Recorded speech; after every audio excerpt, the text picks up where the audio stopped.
10वीं कक्षा के सभी बच्चों का हिंदी कक्षा में स्वागत। मैंने आपको राम लक्ष्मण परशुराम संवाद की 3 चौपाइयों का अर्थ बता दिया था। आज मैं आपको अगली 3 चौपाइयों का अर्थ बताऊंगी, जिसे आपको ध्यान से समझना है। कौशिक सुनहु मंद यहु बाल को, कुटिल काल बस निज कुल घाल को। कौशिक विश्वामित्र जी के लिए बोला गया है कि हे विश्वामित्र सुनो, यह बालक बहुत ही कुबुद्धि और कुटिल स्वभाव का है। काल के वश होकर यह अपने कुल का घातक बना हुआ है। भानु वंश राकेश कलंकु, निपट निर्कुश अबुध असंकु। यह सूर्य वंश रूपी चंद्रमा पर पूर्ण कलंक के समान है। यह बिल्कुल उद्दंड, मूर्ख और निडर है। काल कवलु होई छन माही, कहु पुकारी होई होरी मोही नाही। अभी क्षण भर में यह काल का ग्रास हो जाएगा। मैं पुकार कर कह देता हूँ, फिर मुझे कोई भी दोष नहीं देना। तुम हट कहू जो चहु उबारा, केही प्रतापु बलु रोष हमारा। यदि तुम इसे बचाना चाहते हो तो हमारा प्रताप, बल और क्रोध बताकर इसे मना कर दो। लखन केहू मुनि सजसु तुम्हारा, तुम्हें अछत को बरने पारा। लक्ष्मण जी ने कहा कि हे मुनि, आपका सुयश आपके रहते दूसरा और कोई वर्णन नहीं कर सकता है। आपने मुँह तुम आप नहीं करनी, बार अनेक भांति बहु बरनी। आपने अपने ही मुंह से अपनी करनी अनेकों बार बहुत प्रकार से वर्णन की है। नहीं संतोषु ता पुनि कछौ, कहू जसी जनी रिस रोकी दसु, दुसह दुख सहसु। यदि इतने पर भी आपको संतोष नहीं हो रहा है तो आप फिर कुछ कह डालिए। क्रोध रोककर ऐसा दुख मत सहन कीजिए। वीर व्रती तुम धीर अछोपा, गारी देत न पाहु शोभा। आप वीरता का धारण करने वाले, धैर्यवान और शोभ रहित है। गाली देते हुए बार बार शोभा नहीं पाती है। सूर समर करनी करही, करई न जना वही आपो। विद्यमान रन पाई रिपु, कायर कतई प्रतापो। शूरवीर तो युद्ध में शूरवीरता का प्रदर्शन करते हैं। कहकर अपने को नहीं, बार बार अपने आप को शूरवीर कहकर नहीं जताते हैं। शत्रु को युद्ध में उपस्थित पाकर कायर ही अपने प्रताप की, अपनी वीरता की डींगे हाँका करते हैं। तुम तो काल हाँक जनु लावा, बार बार मोहि लागी बुलावा। आप तो मानो काल को हाँक लगाकर बार बार उसे मेरे लिए ही बुला रहे हैं। सुनत लखन के वचन कठोरा, परसों सुधारे दरहु कर थोरा। लक्ष्मण जी के कठोर वचन सुनते ही परशुराम जी ने अपने भयानक फरसे को हाथ में ले लिया और बोले, अब जाने देव दोषु मोहि लागू, कटुवादी बालकौ वध जोगू। कि अब लोग मुझे कोई भी दोष नहीं देना। यह कड़वा बोलने वाला बालक अब मारे जाने योग्य ही है। बाल विलोकी बहुत में बाचा, अब यहू मर निहार बासाचा। इसे बालक समझकर मैंने बहुत बार बचाया है, पर अब यह सचमुच मरने योग्य ही है। कौशिक कहा क्षमी अपराधु, पाल दोषु गुण गनहि न दासु। विश्वामित्र ने कहा, अपराध क्षमा कीजिए, बालक के दोष और गुण को साधु सज्जन लोग नहीं गिनते हैं।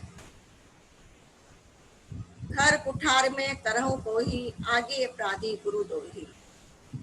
परशुराम जी बोले, तीखीदार का यह कुठार में दया रहित और क्रोधी और गुरु द्रोही को अपराधी मेरे सामने उत्तर दे रहा है। उत्तर देत छोड़े बिनु मारे, केवल कौशिक सिर तुम्हारे। इतने पर भी मैं इसे बिना मारे छोड़ रहा हूँ। सो हे विश्वामित्र, केवल तुम्हारे प्रेम के कारण से ही नहीं, इसे कुठार में काट कर थोड़े ही परिश्रम से गुरु के ऋण से मैं मुक्त हो जाता। उत्तर देत छोड़ू बिनु मारे, कौशिक सिर। ये विश्वामित्र ने हृदय नैते हे ही काठी कुठार कठोरे, बुरी ऋण हेतु मिल थोड़े। कि मैं इसे कठोर कुठार से काटकर थोड़ी ही परिश्रम से अपने गुरु के ऋण से मुक्त हो जाता। गाधी सुनऊ यह हृदय हंसी मुनहि, हरि अरहर सूझ। एमे खान ने उख में, अजऊ ने बूझ अबूझ। विश्वामित्र ने अपने हृदय में हंसकर कहा कि परशुराम को चारों तरफ हरा ही हरा सूझ रहा है, अर्थात सब जगह विजयी होने के कारण ये श्री राम और लक्ष्मण को एक साधारण क्षत्रिय ही समझ रहे हैं। किंतु यह फौलाद की बनी हुई खांड है, रस की खांड नहीं है, जो मुंह में लेते ही घुल जाए। हे मुनि, अब भी ये समझ बने हुए हैं, इनके प्रभाव को आप नहीं समझ पा रहे हैं। केहू लखन मुनि सील तुम्हारा, को नहीं जान विदित संसारा। लक्ष्मण जी कहते हैं कि हे मुनि, आपके प्रेम को कौन नहीं जानता।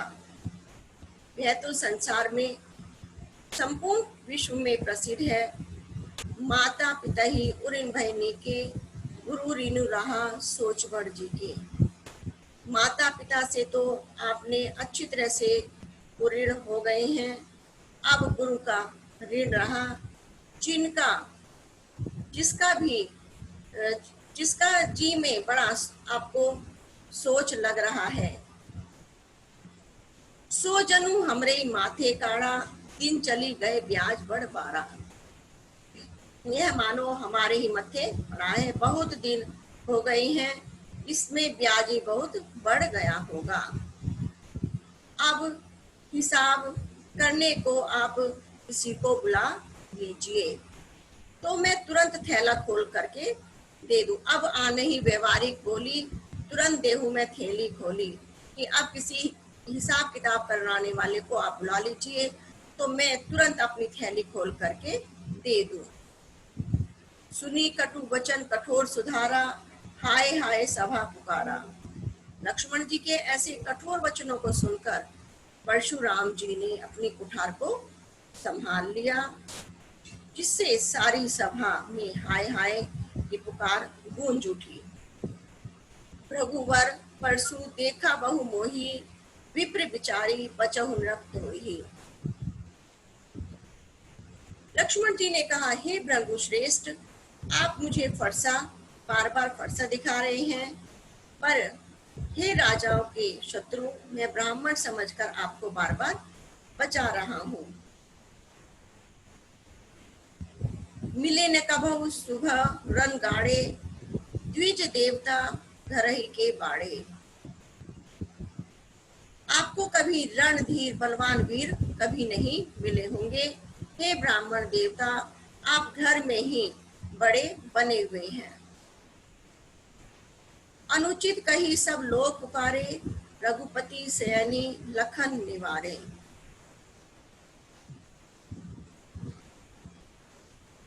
लक्ष्मण जी के ऐसे कठोर वचन सुनकर अनुचित है अनुचित है, सब लोग पुकार उठे। तब श्री रघुनाथ जी ने इशारे में श्री लक्ष्मण जी को रोक दिया। लखन उतर आहुति सरिस भृगु को पुरसानु, बढ़त देखी जल सम वचन बोले रघु भानु। लक्ष्मण जी के उत्तर से जो आहुति के समान थे, परशुराम के क्रोध रूपी अग्नि को बढ़ते देखकर श्री राम, रघुकुल के सूर्य श्री रामचंद्र जी जल के समान शांत करने वाले वचनों को बोले। मैंने आपको इस पाठ का अर्थ समझा दिया है। अब आपको इस पाठ को पुनः अपना याद करना है। धन्यवाद।